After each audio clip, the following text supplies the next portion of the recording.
E aí, pessoal, estou de volta para a gente continuar pensando a ética do Spinoza. Hoje a gente vai terminar de ler as proposições da primeira parte. Eu vou dar um geralzão assim, fazer um comentário geral da última metade da primeira parte. Não sai daí.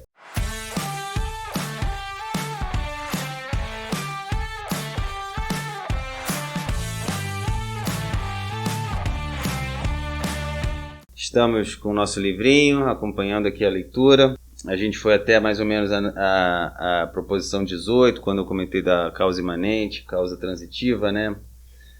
Aí, a partir dali, a proposição 19, 20 em seguida, ele termina de arrematar como que os atributos de Deus são eternos, e aí ele começa a trazer as coisas singulares, assim, ele começa a trazer as coisas singulares, e é na proposição 22, que ele vai falar de um atributo quando este é modificado. Então, quando o atributo sofre alguma modificação. A proposição 22, como se fala. Tudo que se segue de algum atributo de Deus, enquanto este atributo é modificado por uma modificação tal que, por meio desse atributo, existe necessariamente e é infinita, deve também existir necessariamente e ser infinito. Essa proposição ele começa a falar dos modos infinitos, de como que os atributos se modificam de maneira tal que essas modificações também são infinitas. Ele continua na 23, na 24, na 23, na 24 falando das essências das coisas singulares. Na 25, Deus é a causa eficiente não apenas da existência das coisas, mas também de sua essência, ou seja, ele vai vindo amarrando aquele tema que a gente sempre fala de como conectar um absoluto com as coisas singulares, né? Então ele vem fazendo isso através dessa modificação dos atributos. E a coisa que é determinada a operar de alguma maneira, o foi e tal. E aí chegamos na proposição 28, que é uma proposição que eu gosto muito. Ela fala, olha como que ela é, vou ler a proposição inteira. Nenhuma coisa singular, ou seja, nenhuma coisa que é finita e tem uma existência determinada, pode existir nem ser determinada a operar, a não ser que seja determinada a existir e a operar, por outra causa que também é finita e tem uma existência determinada. Por sua vez, essa última causa tão pouco pode existir nem ser determinada a operar, a não ser por outra, a qual também é finita e tem uma existência determinada, e assim por diante, até o infinito. Aqui ele começa a colocar uma diferença, ele faz alguns comentários no escolho dessa proposição sobre causa remota e causa imediata, porque a gente pode perceber que se ele fala de uma série infinita de causa e efeito, quanto mais essa série se alongar, mais ela vai estar distante do seu ponto de origem, de criação. No nosso caso aqui, é a própria criação divina. Então ele vem trazendo como que os atributos são essa criação imediata, e as modificações se perpetuam nessa cadeia de causa e efeito.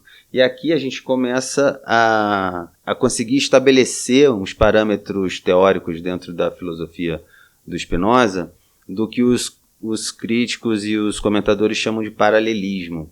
Ele começa a construir o paralelismo entre substância e atributos, porque esses modos infinitos eles vão expressar esses atributos porque são modificações desses atributos, né? Então eles estão aí acontecendo o tempo todo.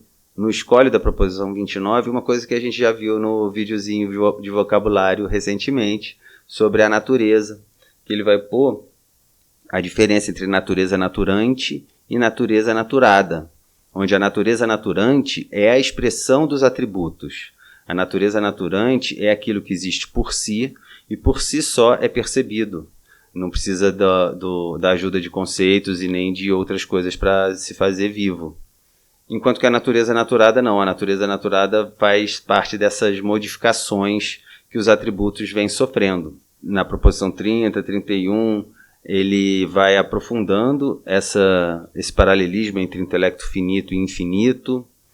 E a proposição 33 é a última proposição que tem um grande escolho, que tem que traz uma análise, né, do que foi falado até então. E essa proposição 33 fala assim: as coisas não poderiam ter sido produzidas por Deus de nenhuma outra maneira, nem em qualquer outra ordem, que não naquelas em que foram produzidas. Ele contra-argumenta àqueles que não concordam com essa proposição, dizendo que esses que discordam, esses que são críticos, vão sustentar a sua argumentação na vontade livre de Deus. E ele vem tentando esse tempo todo demonstrar como que essa vontade livre que a gente imagina em Deus é um reflexo pálido, ou não, né? ou hipertrofiado da nossa própria vontade, né? Da nossa própria força de criação mental. Então ele diz que se Deus pudesse mudar o mundo assim, mudar a ordem que ele criou o mundo, mudar as coisas que ele fez no mundo pelo seu beneplácito, pelo seu estalar de dedos, isso seria um grande obstáculo à ciência. Né? Claro, como que a gente vai querer ter um conhecimento seguro de uma coisa que é totalmente dependente de uma vontade indiferente, de uma vontade que tanto faz como tanto fez, eu posso mudar a qualquer hora, entendeu? Então essa proposição 33 é muito legal, vale muito a pena ser estudada. Eu vou ler o último parágrafo, e aí a gente vai terminar esse videozinho, que é assim, ó. Como, pois, as coisas não poderiam ter sido produzidas por Deus de nenhuma outra maneira, nem em outra ordem, e como a verdade disso se segue da sua suprema perfeição, não há certamente qualquer razão sólida que possa nos persuadir a crer que Deus não tenha querido criar todas as coisas que existem em seu intelecto e com a mesma perfeição com que as compreende. Dirão, entretanto, que não há nas coisas qualquer perfeição ou imperfeição, mas que aquilo que há nelas, que as torna perfeitas ou imperfeitas, levando a que se diga que são boas ou más, depende apenas da vontade de Deus. E, portanto, se Deus tivesse querido, poderia ter feito com que aquilo que agora é perfeição se tornasse a suprema imperfeição e vice-versa. Mas o que significa isso se não afirmar abertamente que Deus, que compreende necessariamente o que quer, poderia fazer por sua própria vontade com que compreendesse as coisas de uma maneira diferente daquela pela qual ele agora as compreende? Fazer essa afirmação é, como acabo de mostrar, um grande absurdo.